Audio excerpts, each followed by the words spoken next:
நண்பர்கள் அனைவருக்கும் வணக்கம். நான் மலையான். எல்லோரும் எப்படி இருக்கின்றீர்கள்? நலமாக இருப்பீர்கள் என நம்புகின்றேன். இன்றைய தினம் வெல்லாவளி பிரதேச செயலாளர் பிரிவுக்குட்பட்ட வேத்துச்சேனை கிராமத்தினுள் 2 யானைகள் உட்புகுந்தது. இந்த 2 யானைகளும் இரவு வேளையில் கிராமத்திற்குள் சென்று தென்னை, வாழை, வீட்டுப் பயிர்கள் என அனைத்தையும் சூறையாடி சென்றுள்ளது. இந்த 2 யானைகளும் இரவு வேளையில் தங்களுடைய வேட்டையை தொடர்ந்தாலும் பகல் வேளைகளில் அருகிலுள்ள பற்றைக்காடுகளில் யாருக்கும் தெரியா வண்ணம் பதுங்கி நிற்கின்றது. இந்த வேத்துச்சேனை கிராமத்தில் உள்ள கிராமவாசிகளும் இளைஞர்களும் இந்த 2 காட்டு யானைகளையும் விரட்ட தங்களுடைய முயற்சிகளை முன்னெடுத்திருக்கின்றார்கள். இரவு வேளைகளில் இந்த யானைகளை எதிர்கொள்வது ஆபத்தானது. பகல் வேளைகளில் இந்த யானைகளை எப்படி கலைத்தாலும் அவை நகராது. தங்களுக்கு ஏதேனும் ஆபத்து ஏற்பட்டு விடுமோ என்ற அச்சத்தின் காரணமாகவே இந்த யானைகள் பகல் வேளையில் நகர்வதில்லை.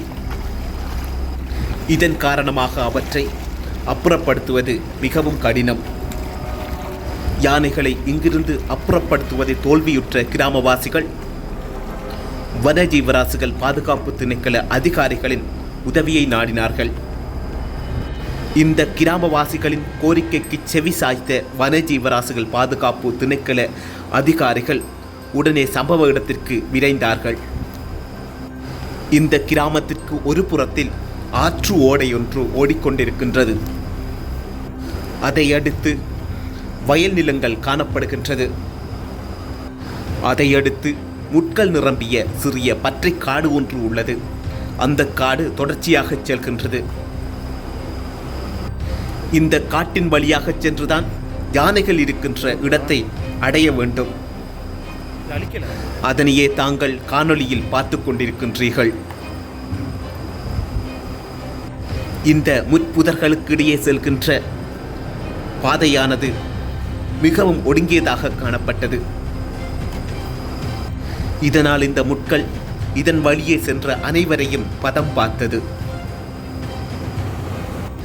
இந்த யானைகள் இருக்கின்ற இடத்தை சென்றடைவது மிகவும் சிரமமாக இருந்தது. இருந்தும் இறுதியாக அதிகாரிகளும் கிராமவாசிகளும் அந்த இடத்தை சென்றடைந்தார்கள். இறுதியாக வேத்துச்சேனை கிராம இளைஞர்களும் வனஜீவராசிகள் பாதுகாப்பு அதிகாரிகளும் யானைகள் இருக்கின்ற இடத்தை அடையாளம் கண்டார்கள்.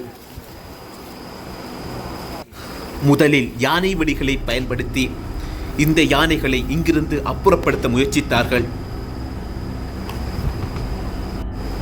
இருந்தும் இந்த யானைகள் இங்கிருந்து அசைவதாக இல்லை. இன்னும் சிறிது நேரம் சென்றால் இருட்டிவிடும்.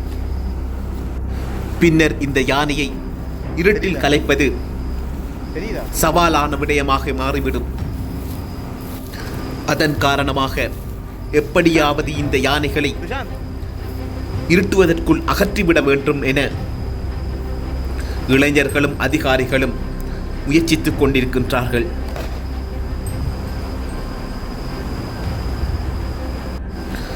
அதற்கான முயற்சிகளை மேற்கொள்வதையே தாங்கள் பார்த்து கொண்டிருக்கின்றீர்கள். யானை வடியை பயன்படுத்தி யானைகளை கலைப்பது தோல்வியில் முடிந்தது. இதனால் ஒரு அதிகாரி ரப்பர் குண்டை பயன்படுத்தி இங்கிருந்து யானையை கலைக்க முடிவெடுத்தார். அந்த முயற்சி வெற்றியளித்தது. 2 யானைகளும் அங்கிருந்து ஓட்டம் பிடித்தது. அதோ பாருங்கள் ஓடிக்கொண்டிருப்பதை. இந்த யானைகளின் ஓட்டம் சிறிது தூரம் நீண்ட பிறகுதான் முடிவடையும். நண்பர்களே, இது போன்ற காணொளிகளை பதிவிட நான் ஆவலாகவே இருக்கின்றேன். என்றும் போல் உங்களது ஆதரவை தொடர்ந்து தாருங்கள். நன்றி, வணக்கம்.